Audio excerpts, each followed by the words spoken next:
morning, everyone. Good evening, good afternoon, wherever you are, and welcome to this week's Weekly Energy Boost. My name is Elisheba, and today Eitan and I are sharing with you the secrets to letting the light work for you. This is an especially powerful week for gathering the forces, the support, the invisible support that's constantly around us, surrounding us, within us. And if we're honest with ourselves, we're not always so in tune or connected to the tremendous support that we have from the universe, from the light of the Creator, from angels, from the souls who've passed on before us, even the energy that accumulates as the result of all of the positive actions and words and goodness that we share. So this week, the universe is really asking us to pay attention, to utilize that support, to activate it, and to literally let it work for us as a part of our quest, our efforts to elevate, to expand, and to really become the beacons of light that we're meant to become.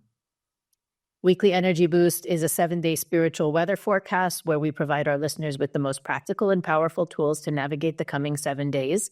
We do that by gleaning through the wisdom of Kabbalah and pulling out the best tools, the best suggestions, teachings, and also the experience that we have from years of not only living this wisdom, but also working with individuals and helping them to live this wisdom. So every episode ends up offering timeless tools and wisdom that you can use any week of the year, any year of your life. And because this week is telling us to pay attention and to utilize the invisible, the metaphysical forces in the universe, you may notice that even without having made that effort, asking for that help, letting the light work for you, you may notice a heightened perception of that divine help and support. You may have noticed, I know I, for example, many times when I'm asking for help or I'm praying for something, I'll see a hummingbird. And I know that if I'm seeing a hummingbird, I'm on the right track, or that I don't need to worry, that in a way the light is taking care of it for me. So you may have noticed these little signs or signals from the universe already that there is something higher or bigger than you that's helping to take care of things. But this is really the week of the year where we can access those gifts. And when we access them, it'll be easier for us to access them throughout the year. So Eitan, I'm curious to hear from you.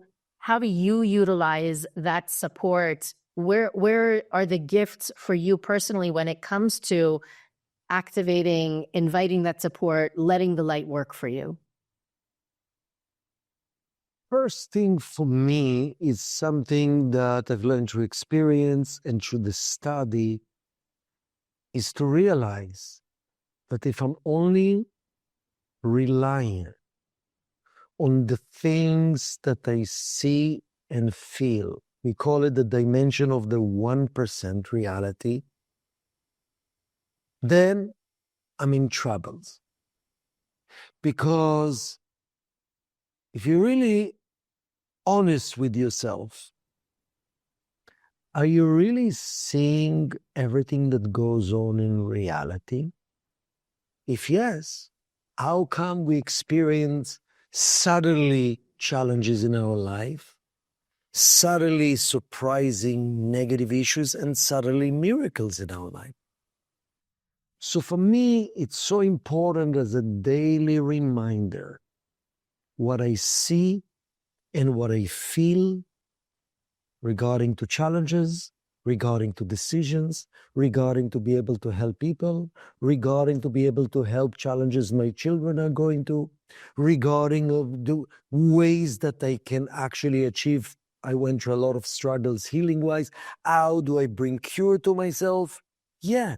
You need to acknowledge the 1%, but it's only 1%. There's 99% reality. Actually, the ancient writing of the Talmud says if a person would see all the forces that actually are activated constantly around you. Some of them are very negative.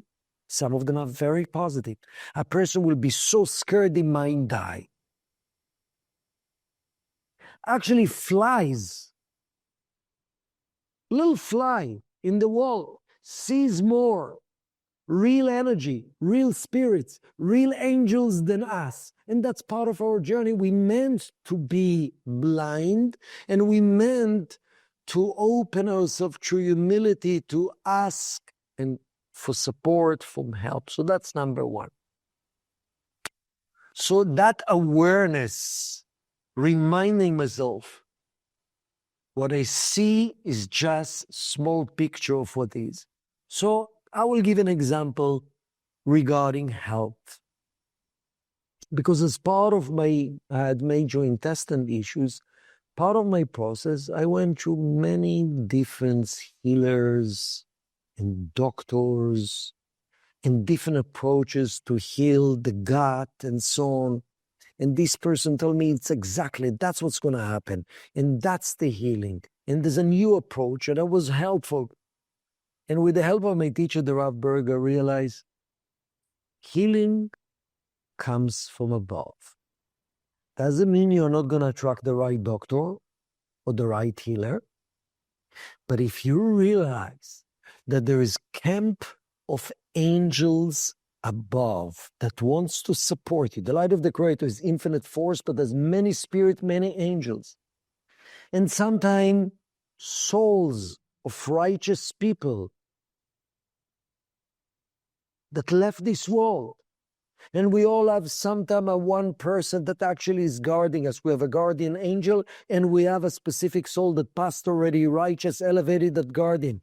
If you just open, please the Creator, please the angels, please the Spirit, I know that change, positive change, first activating from the metaphysical. So I'm asking, please help me and guide me for the right healer, for the right healing. And when you are open, and I can see it in myself, when finally I was open to know that the healing comes from above, of course, I need to reflect and to change, but support comes from above, then magically the right healer was drawn into my life. But it's not about just major issue. If it's about, even about now, us communicating and talking, I'm asking my teacher that passed, the Rav and Karen, from above, from the unseen world, please support me, because I have no control of whatever will come out of my mouth, if it's really what the audience needs to hear.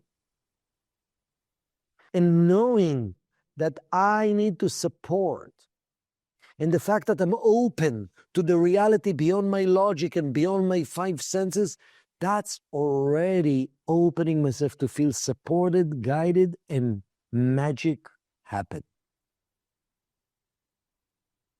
I think, like you said, maybe when we experience situations in which maybe the word isn't desperate, but we're so in need of divine assistance, when we've tried so many things and it doesn't seem like we found the right answer, the right solution, maybe we see it's natural or normal to open yourself up. And I see in a lot of people's personal journeys, they try everything before they open themselves up to the spiritual realm, let's call it. We spoke about a few weeks ago the idea, and it's interesting to me that it's kind of like a theme running through these weeks that we're sharing these ideas, that there's nothing in the physical reality that doesn't originate in the metaphysical reality. Many times we're busy trying to, assign blame, or, it's human nature to try to figure out, oh, this happened because of that. And we want to connect the dots. But then Kabbalah comes and says, you can look as deep as you want, like with the highest magnifying microscope to try and figure out how it started. But the real cause is invisible, it's unseen. And therefore, the Kabbalists give us this direction to first turn to the unseen reality, the unseen possibilities, the unseen support. And then, yeah, we do need to take care of, physical, you may have to call somebody, you may have to file something, there may be things that you need to deal with in the 1%, a medicine, for example. But the spiritual opening and connection, at least according to what the Kabbalists teach, is because that's where the cause is, that's the most effective place to start. And we break it. I think we've talked about this before in different words, where we encourage our students, even in Kabbalah 1, in those first few weeks, to begin asking the question, why is this in my movie? What do we mean when we ask that question? We're asking, how can I grow from what's in front of me right now? What can I learn from it? How can it elevate me or the people around me? And then we need to take action.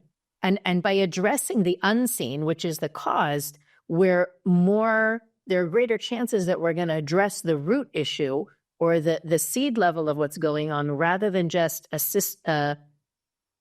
symptom or an extension of the root issue. Now, for me, on a very practical level, I want to make sure that people see, yes, it's in the bigger things, but it's also in the smaller things. Every once in a while, as in the different roles that we play, sometimes we have to have conversations that we're not excited about, that we're not looking forward to, that maybe we're not sure how the other person is going to receive what we're going to say. Maybe they will be disappointed or sad or frustrated. There's not necessarily going to be a positive reception to whatever it is we need to discuss. So many times the night before that conversation, or even few minutes before that conversation, I will take the time, find a quiet place for myself, and really visualize and imagine sending light to that person, sending them what I feel inside, which is it's only good. It's only positive intentions. Even if the conversation is disappointing or frustrating, the goal is to elevate, to solve a problem, to address an issue. And in sending positive energy, light, like you said, angels, sometimes I even visualize certain meditations, certain 72 names of God that are connected to the energy that I want the other person to feel. And sometimes, many times, I shouldn't even say sometimes, many times, that conversation is completely the opposite to what I expect it to be. It is, the person receives what I'm sharing as though they knew it already. It's the answer they wanted to hear. Maybe they even come to me before I come to them, and they say, I've been thinking about it. I don't think it's working. Maybe we should. And it's like I hesitate to use the word magical because it's not magic. It's magical because you're plugging into the 99% wall. Right. That's what he's saying, because if you're only working on this dimension that you see and you feel and you fix and you bothered and you upset and you blame, you connect to the 1% wall, and you don't allow the real part and the creator and all the angels and all the spirit and all the positive forces to take over. As the Rav Berg always would say, if you don't open for the partnership with the light, with the creator, with the angels, in every aspect of your life, in a long term, it's not going to work. Even though you had a major success, if you attribute the success to your own smart business skills, before, during, or after, you're isolating yourself from the source of all good, and then you disconnect it. So it's interesting.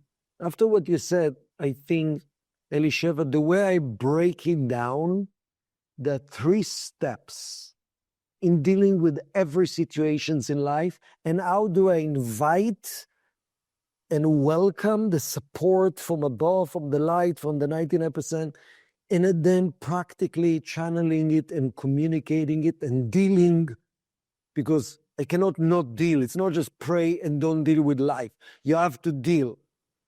So I think step number 1, whatever situation, you're going to work. You're about to have a difficult conversation with someone. You're just going to a medical procedure, or you're just going for a date. So step number one, really being open. It can be a 30-second meditations, closing the eyes, asking support from above. The Kabbalists explain there's actually angels for prosperity. So every day, actually, we're using this powerful mantra based on ancient Hebrew letters, just scanning and knowing that the light of the Creator and all the spirits that under Him wants to help us to be support. So step number one, dialing in for support, basic humility. I need the help. Step number two, which is still part of the spiritual, the cause. Before I'm entering to the situation, what is the lessons that I need to learn? Because if repetitively I'm blocked in certain area, part of welcoming and inviting help from above is learning, what can I learn about the repetitive channel, the challenge that I went through? Why am I scared of this conversation? Maybe I need to let go. Maybe I need to stop judge. Maybe I need to actually ask for help. Maybe I need to admit mistake. Because part of accessing the 99% realm, the realm of cause, the realm where real help coming from, is not just asking for help and continue acting the same, which brought me negative results.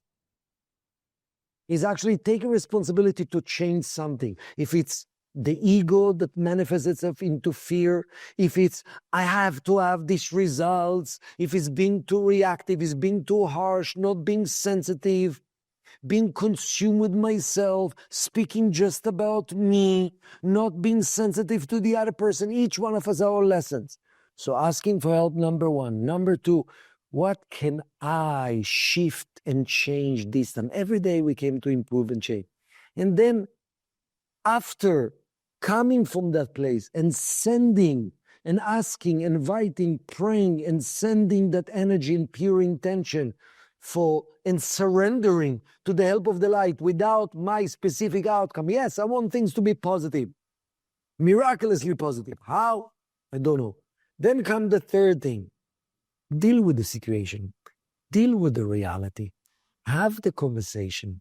Listen. Deal with the challenge. So I think this is the 3 steps that we need to maintain. And the first 2 steps is actually inviting help in a cause level, not in the effect level, in a 1% reality. I think sometimes people get tripped up in asking for help for a specific outcome. And you brought up before, not being attached to a particular outcome, wanting the ultimate good, wanting it to be win-win for both parties.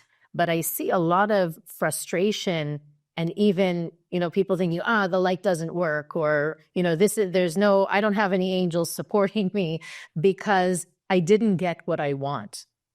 And there, I always say that one of the difficult things about living these teachings is being honest with ourselves, really being, asking the light to fit into my box, or asking the light to break open the box so that I can perceive and experience an even better reality than I think I want.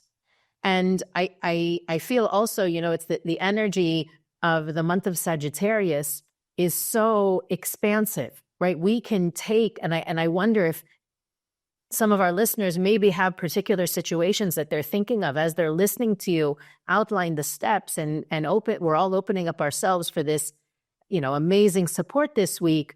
What are the situations or the areas in your life where your definition of success is a specific outcome? And maybe that's the reason that you're not fulfilling it, is because the universe is trying to give you, the Creator sees the limitless potential of what can happen, and you're focusing on one outcome, one specific black or white, yes or no, 5 or 10, that you yourself, your perception of what a blessing or a miracle would be is finite compared to what is actually possible. And by using that, I think even when we ask for support, and this is something that I do on a daily basis, even thinking of in a non-specific way, sending light to the moments in my day in which I'm going to be triggered to shrink myself, or be tempted to get reactive, or to feel lack or space between myself and other people or the creator, that those moments in my day will be filled with light, so that when I get there, I can recognize the opportunity for what it is and not be fixated on my tiny, limited desire or attachment to a specific outcome. And I see so many people so stressed and frustrated and angry and upset because what they want isn't manifesting, and they feel rejection or abandoned by God, the universe, the light, whatever, because they're fixated on something specific. So I think if all of us this week can also step back for a moment and say, where am I holding on to a specific outcome? Where am I waiting for one answer, and I'm not open to the other answers, and I'm not open to the other possibilities? Please, light, with the support of the energy this week, help me to expand, help me to detach from the tiny perspective I have right now on what would be good for me or what would be good in this situation. Help me open up to the miracles and the limitless possibilities that exist in this situation. And I think we'll see that then the asking for help will actually see the help, we'll see the divine guidance, we'll see the possibilities open up that weren't there before, not because they weren't there before, but because we weren't asking to see them. Beautiful, because I think as reactive beings, it's so typical for all of us. When I have a problem in one area in my life, that's when my energy, my mind, my anxious mind is focused to fix, to go back to normal, to survival mechanism of fixing the pain. And then what happened then? Then you move to another pain in your life and you reactively focus on that. And what happened when you're just focused on what? You're actually neglecting other areas in your life, and suddenly you learn a lesson. Wow, I took for granted my marriage. I took for granted this relationship. I took for granted this blessing that I had in my life. So what's the answer? Every day, while we all have reactive pains, that the natural tendency is just to focus. That's what I need help, Creator. Pause when you catch it. Yeah, I want help also here, but I'm open for the unlimited possibilities in every area in my life, because this is a rule that Michael Berg actually shared the other week. He shares something very profound. Every given day, there is unlimited possibilities beyond logic, miraculous, that waiting to be revealed in my life. And if you're not going to open yourself and ask for that, it will never show up in your life. So knowing there's so much more than what I feel, than what I think I need, after the fact I might realize I needed so much more. Always, every day. And that's how, as you said, Elisha, magic. That's how we invite magic beyond. You know, one of the indication we are letting the light in, we are partnership with the 99%. We see, and we're supposed to see, daily miracles in our life. What's an example of a daily miracle that we can be looking out for? A daily miracles that you made an effort in one area in your life to achieve something in business, and from a left field, the answer came. A miracle that I just met someone that just told me that he went for a regular checkup, and he said, but the doctor had some intuition, you know, go to the next floor and check it up. And then they found tumor in the head, which actually his life was safe as a result. And he said, if that doctor that he needed to check what's going in his head was not the next floor, he said, I don't have time for that. Okay? Daily miracles can be intuitions.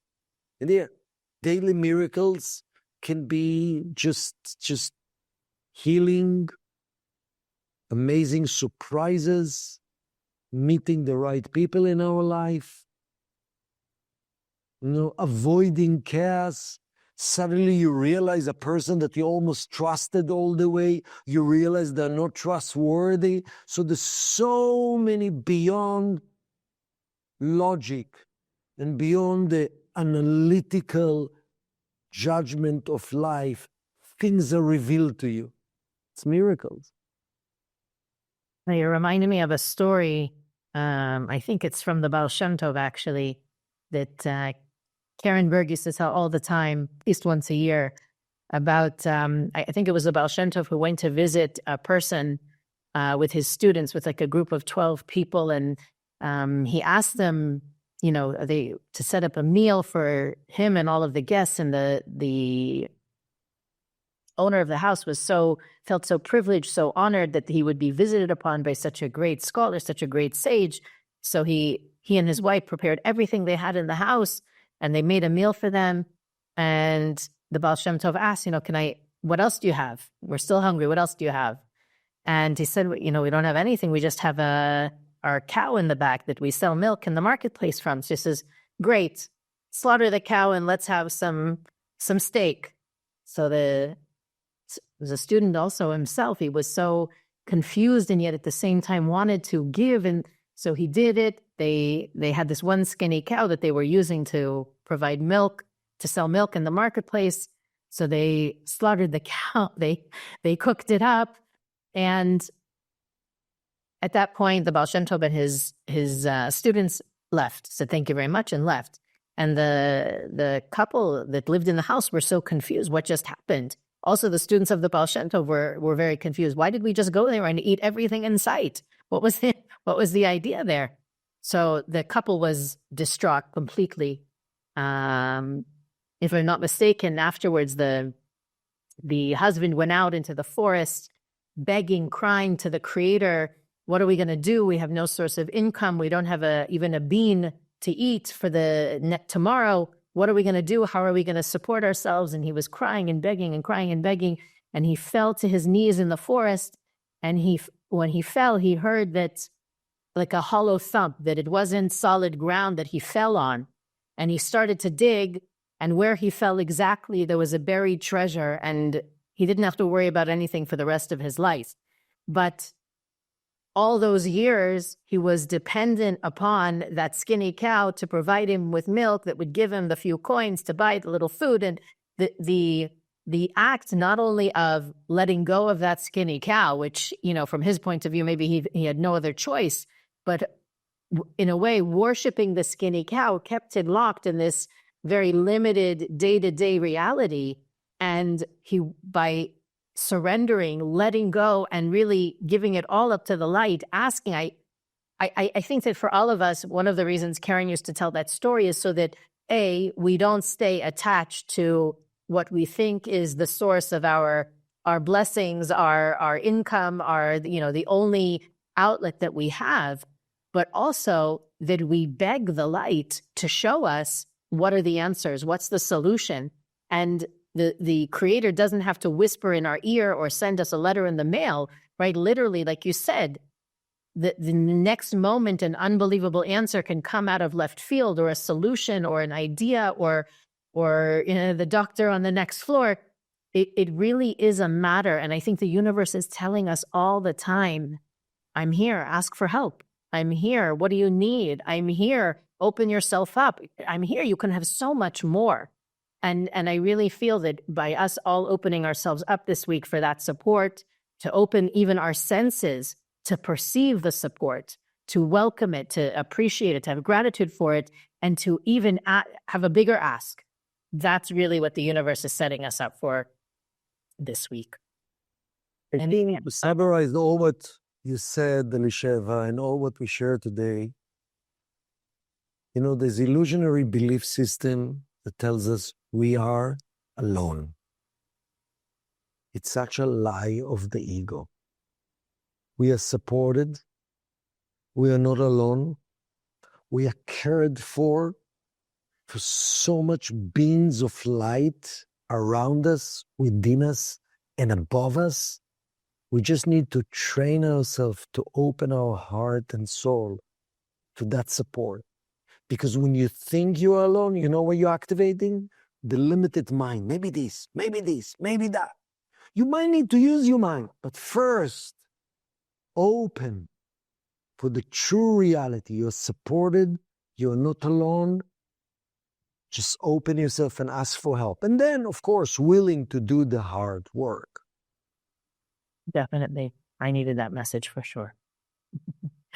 Weekly Energy Boost is available on all podcast platforms, YouTube, Facebook, and Instagram. You can follow us on all those platforms for additional content to support you in applying what we talk about every week. We also would like you to visit us at weeklyenergyboost.com, where you can search through our archives, learn about our guests and the different things that we talk about every week, as well as click the donate button to support Weekly Energy Boost and reaching more people.